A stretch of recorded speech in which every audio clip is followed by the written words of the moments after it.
early Monday morning when Kamarie Holland's mother reported her missing from a Columbus residence. The child's body found late last night inside this abandoned home on 15th Avenue in Phoenix City. The innocence of children is a precious gift, one that is often described in the Bible as a heritage of the Lord.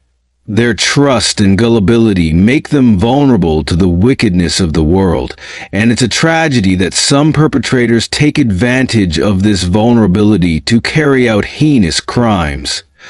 The story of 5-year-old Kamarie Holland is a heart-wrenching example of such a tragedy. Her life was cut short in a brutal and senseless act of violence, leaving behind a trail of devastation and shock. The search for her began on a fateful night, but it was too late, and her lifeless body was found in an abandoned house in Phoenix City, Alabama.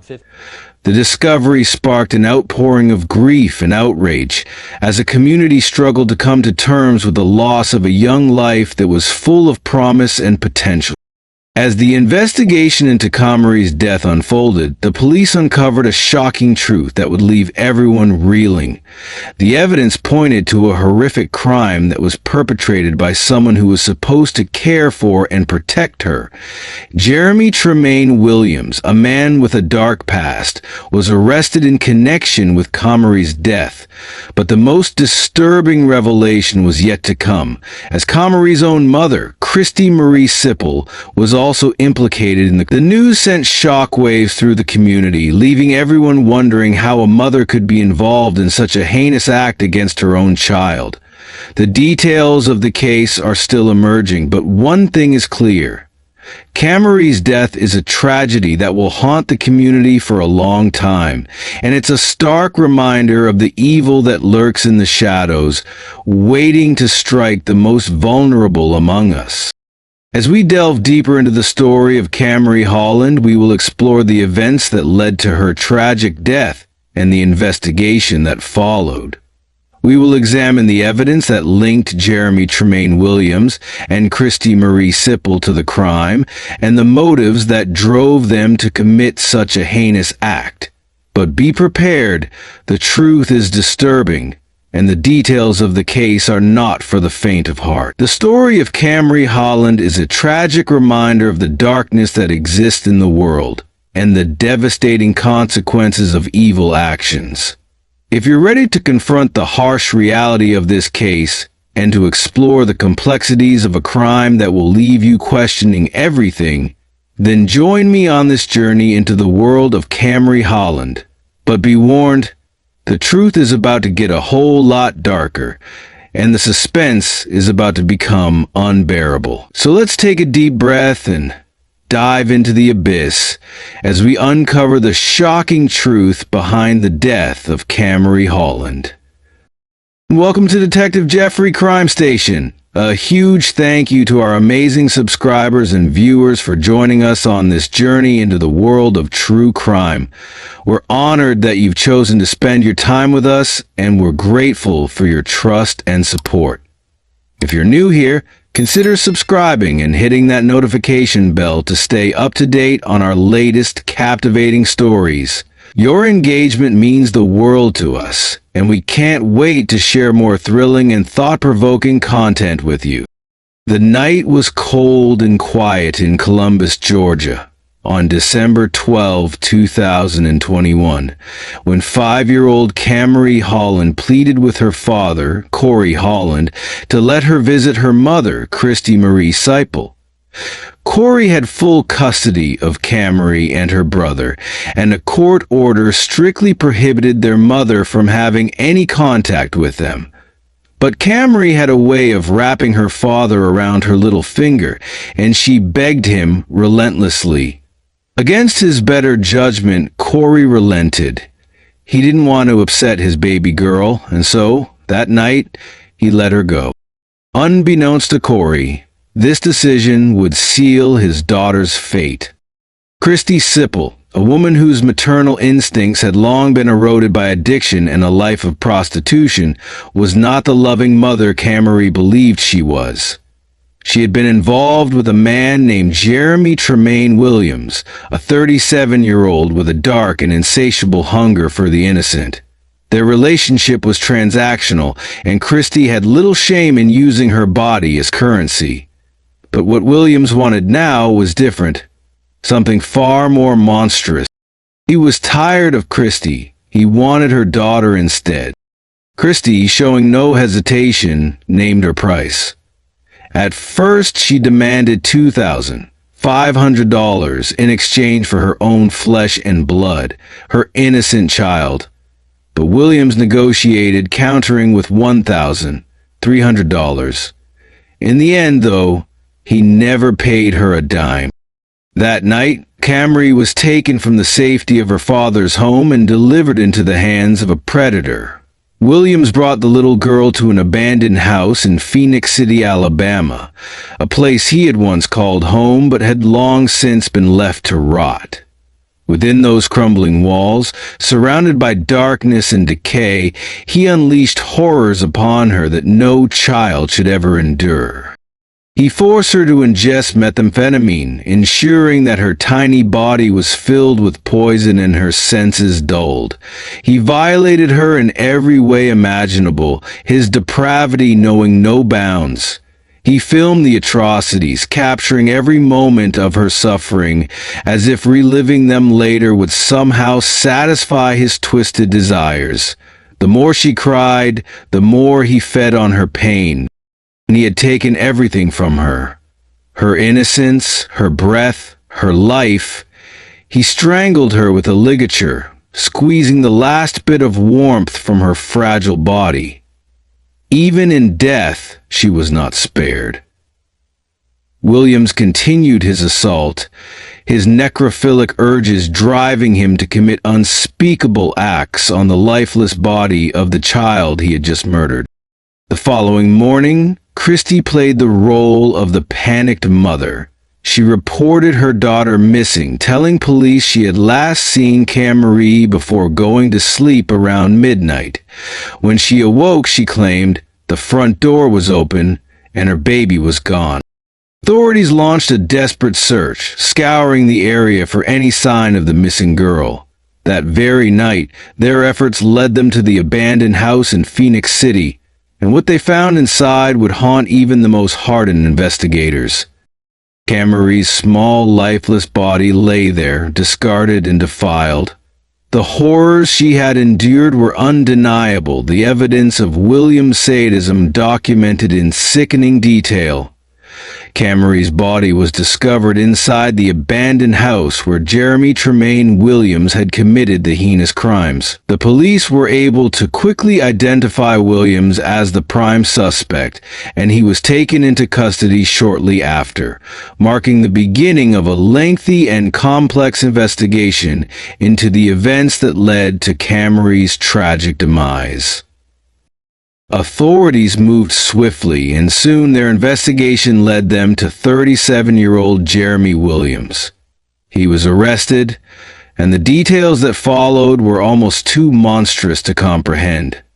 Williams was charged with capital murder of a child under the age of 14, but as investigators peeled back the layers of his crimes, the charges only grew. He was soon facing additional counts of capital murder during a kidnapping and capital murder during a rape. Under Alabama law, capital murder carried only two possible sentences: life without parole or the death penalty. Russell County Chief Deputy District Attorney Rick Chancey made it clear, once the investigation was complete, the prosecution would seek the death penalty. As they dug deeper, investigators unearthed chilling information about Williams' past. This was not his first brush with the law. In 2009, he had been charged in a child abuse case, though a jury later acquitted him in 2012. It was now clear that justice had failed back then, and an innocent life had paid the ultimate price for it. Then, another shocking arrest came. On December 28, 2021, just 2 weeks after Kamarie's murder, her own mother, 35-year-old Christy Seipel, was taken into custody. The community had seen her on television, tearfully pleading for her daughter's return, playing the role of a devastated mother. But that facade crumbled when investigators revealed the unthinkable. Seipel had not only known what had happened to her daughter, but she had played an active role in it. The day after her arrest, the charges against Seipel were announced. She was indicted on 1 count each of sex trafficking, felony murder during a kidnapping, felony murder during a rape, and felony murder during sodomy. The betrayal was unspeakable. She had sold her own daughter to a predator. Kamarie had never stood a chance. By March 2022, a Russell County grand jury had formally indicted both Williams and Seipel. Williams was hit with 8 charges in total: 4 counts of capital murder for kidnapping, rape, sodomy, and for murdering a child under the age of 14. He was also charged with 2 counts of sex trafficking, producing child pornography, and abuse of a corpse. Seipel faced 3 counts of felony murder and 2 counts of sex trafficking. The weight of their crimes was staggering, and yet nothing could measure up to the suffering Kamarie had endured. The trial of Jeremy Williams began, and as prosecutors laid out their case, the horror of what had happened to that little girl became undeniable. The most damning piece of evidence came from Williams himself. On Christmas night 2021, Steve Johnson of the Russell County Jail had taken a 5-hour taped confession from him. In those long, harrowing hours, Williams admitted to murdering his own 1-month-old son in Alaska simply because the infant had been crying, but that was only the beginning. When investigators examined his phone, they found something even more disturbing than they had imagined. Williams had recorded the crime as it happened. A full 11 minutes of footage existed, capturing Kamarie's final moments in unspeakable detail. Even the most seasoned officers, hardened by years of witnessing humanity at its worst, were left shaken. Russell County Sheriff Heath Taylor recalled the moment they unlocked the phone and saw the video. It was beyond comprehension. It was more than what my folks at the time could really comprehend, he later admitted. For the jury, there was no escaping the horror of that evidence. District Attorney Rick Chansey, who had agonized over whether to make them watch it, finally made the decision. He asked the 15 jurors, 12 on the panel and 3 alternates, to sit through those agonizing 11 minutes before they rendered their verdict. It was a moment he had dreaded for 2 years. When the trial ended, Chansey spoke to the jurors and asked them a question that had weighed heavily on his conscience. Could I have gotten by without the video? The answer was unanimous. No. As much as they had not wanted to see it, as much as it had horrified them, they needed to see it. It left no room for doubt. Williams was guilty of everything he had been charged with. It took the jury only an hour to convict him. 4 counts of felony murder, 4 guilty verdicts. But no sentence could ever be enough. After the trial, Chansey summed up the man who had committed these atrocities. I told the family of people involved with him, don't expect an apology. Don't expect remorse, he said. I don't think he'll ever truly apologize for what he's done. I don't think he has the ability to feel remorse, and I think you can just see in his eyes that he is what he is, and he's on a different level of evil, but you can see it. Steve Johnson, who had taken Williams' confession, echoed that sentiment. There is not enough justice for what this monster did to this baby, he said. Williams would never walk free again. The sentence was yet to come, but it no longer mattered. The people of Russell County knew that for the rest of his life, whether long or short, Jeremy Williams would sit in a prison cell, knowing that the world had seen him for what he truly was. Don't forget to like this video and subscribe to this channel as a means of encouraging us. Thank you as you do so. A monster faces justice. For 2 years, Jeremy Williams sat behind bars in the Russell County Jail, protected not by the walls around him, but by the very system that sought to bring him to justice. Sheriff Heath Taylor had the grim duty of ensuring his safety, even as whispers of vengeance spread among the inmates who shared his prison. We've had several, obviously, of the inmates in the facility that were wanting to get to him and have a more prophetic justice type thing, Taylor admitted. But it's our responsibility to keep him safe, and it's our responsibility to bring him to court and let him have the justice through our system, and that's what we did. It was a system that, despite its imperfections, was the only hope of delivering the justice that 5-year-old Kamarie Holland deserved. In December 2021, Taylor and District Attorney Rick Chansey had stood together in a cemetery, their gazes fixed on the small casket resting over Kamarie's grave. A photographer had captured the moment two men, hardened by years of seeing the worst humanity had to offer, silently watching as the earth prepared to claim yet another innocent victim. "I see it, and it's probably your picture," Chansey later said. "I didn't know somebody was taking pictures, but from behind I can see that picture of the sheriff and I standing there looking toward the grave." His voice tightened as he continued. "Nah, we didn't get justice. We need Kamarie back. That baby should not have gone through that, Chuck. I got the best I can do." But the trial was not yet over. Monday morning, Williams would stand before Circuit Court Judge David Johnson for the final phase, the sentencing. He had already waived his right to let a jury decide his fate. Now it would be up to one man to determine whether he would spend the rest of his days behind bars or face execution. The jury had done its part. After only an hour of deliberation, they found Williams guilty on 4 capital charges. One for the murder of a child under 14, another because her death occurred during a kidnapping, a third because it happened during a rape, and the final count because it took place during the commission of sodomy. The evidence had left them no doubt. It was just after 10:30 a.m. when the jury received the case. Before stepping out of the courtroom, they listened as Chansey delivered a closing argument that would haunt them forever. He described the moment he got the call that Kamarie's body had been found in Phoenix City on December 13, 2021. And then his voice dropped lower, heavier. "You see a naked 5-year-old baby with her legs spread, blood coming out of her, in full rigor mortis," Chansey told them. "Once you see it, you can't unsee it. I will never unsee it."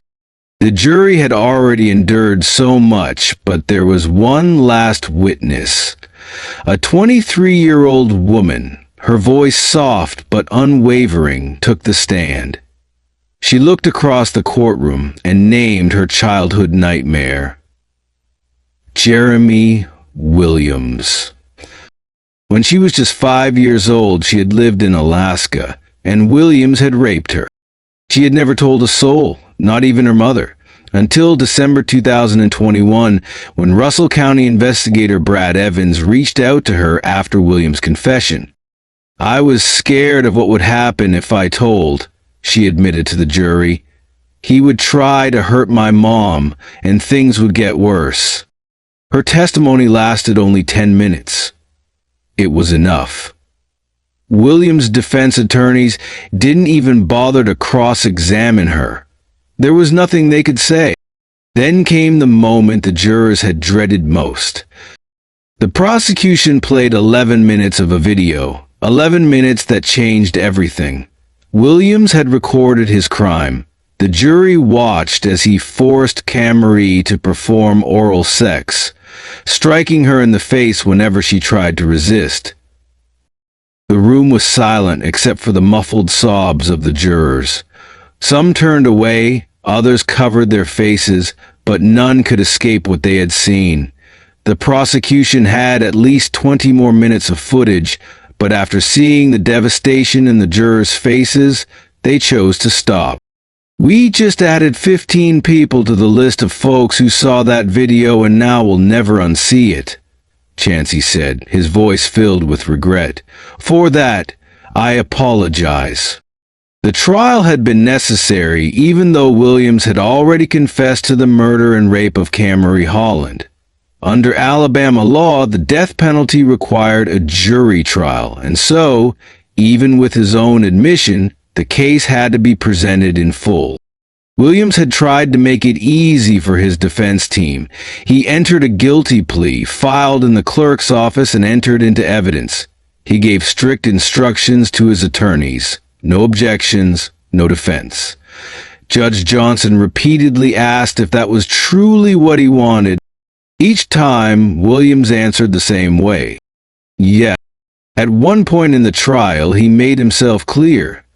"I don't want them to say nothing." His lead attorney, Chuck Floyd, could do nothing but obey. "But that's the law," Floyd said in his closing argument, which lasted no more than 5 minutes. "I am really mad at the legislature for passing such a law. But y'all helped me understand the law. When we questioned y'all, many of you raised your hands when asked if you believed people who were not guilty pled guilty.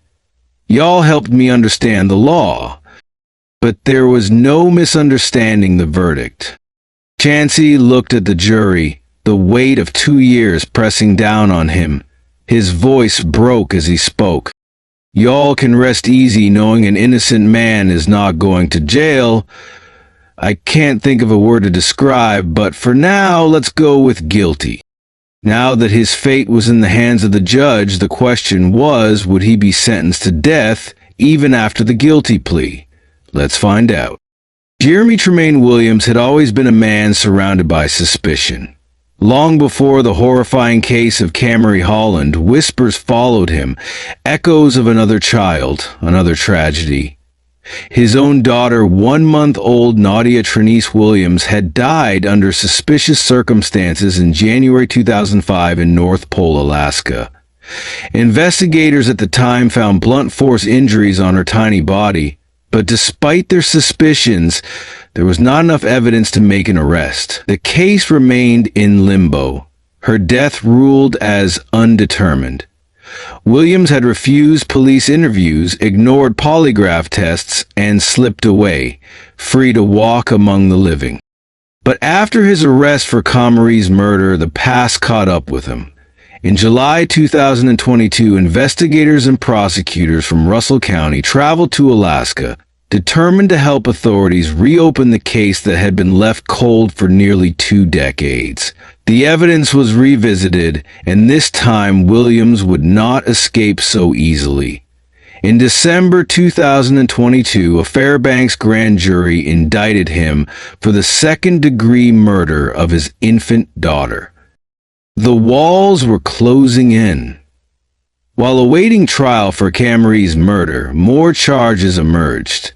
On October 26, 2022, Williams was arraigned on fresh sexual abuse charges, rape, sodomy, and the sexual assault of a child under 6. Another victim had stepped forward, and the horror deepened. The weight of his crime seemed to press down on him. In December 2022, he filed a motion to be removed from suicide watch.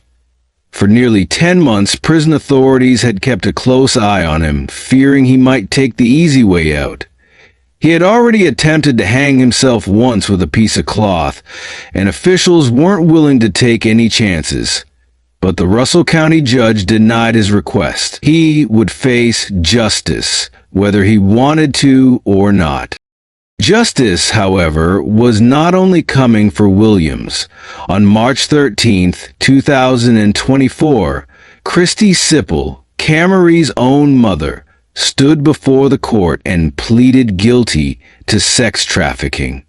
The murder charge against her was dropped in exchange for her plea, sparing her from the death penalty. It was a chilling revelation. She had played a role in the events that led to her daughter's brutal death. On July 18, 2024, she received her sentence, 20 years in prison, a $10,000 fine, and a lifetime of shame. She would be required to register as a sex offender upon her release. As she was led away, the echoes of her betrayal lingered in the courtroom. She had failed the one person who had trusted her most. April 8, 2024 marked the beginning of Jeremy Williams' trial before a Russell County jury. Prosecutors sought the death penalty and they wasted no time laying out the evidence. Williams, seemingly resigned to his fate, had already pleaded guilty. When asked why he had done so, despite the risk of execution, his answer was chillingly simple. He wanted to expedite the process. He told the court he wished to get right with God before he was put to death. But before any judgment could be passed, the jury had to face the unthinkable. On the first day of trial, they were forced to watch the self-recorded video of Williams raping and sodomizing Kamarie. The room filled with quiet sobs as the horrific footage played out before them. Dr. David Reed-Zeus, the forensic pathologist, testified about the little girl's final moments. She had been strangled with a ligature, her body showing signs of violent trauma. The toxicology report revealed methamphetamine and amphetamine in her system, evidence that she had been drugged before her death. The jury barely needed time to deliberate. On April 12, 2024, after just 3 days of trial, they found him guilty. 4 counts of capital murder, 1 for killing a child under 14, 1 for murder during a rape, another for murder during a kidnapping, and a 4th for murder during sodomy. But it didn't end there. Williams was also convicted of sodomy, child sexual abuse, producing child pornography, human trafficking, conspiracy to commit human trafficking, and abuse of a corpse. The weight of the verdict was heavy, but not heavy enough for Kamarie's father. He spoke to the Columbus Ledger-Inquirer, his voice filled with grief and fury. Kamarie was too precious for what happened to her, he said. This judgment was well-deserved. And he wanted more. He urged the court to impose the death penalty. On April 15, 2024, Judge David Johnson made it official. Jeremy Williams, now 39, was sentenced to death for all 4 counts of capital murder. He was also handed a life sentence for the production of child pornography and human trafficking, 20 years for conspiracy to commit human trafficking, and 10 years for abusing Kamarie's corpse. But before the final ruling, the court allowed Kamarie's loved ones to speak. Her father stood before the court and told Williams that he did not deserve to live. He read a letter from Kamarie's older sister, who described her little sibling as sweet and caring. Her grandmother, her voice thick with sorrow, lamented the life that had been stolen. She'll never have a prom, a graduation, or a wedding, she said, glaring at Williams. You are an immature, demonic, selfish, godless person. Kamarie's cousin spoke next.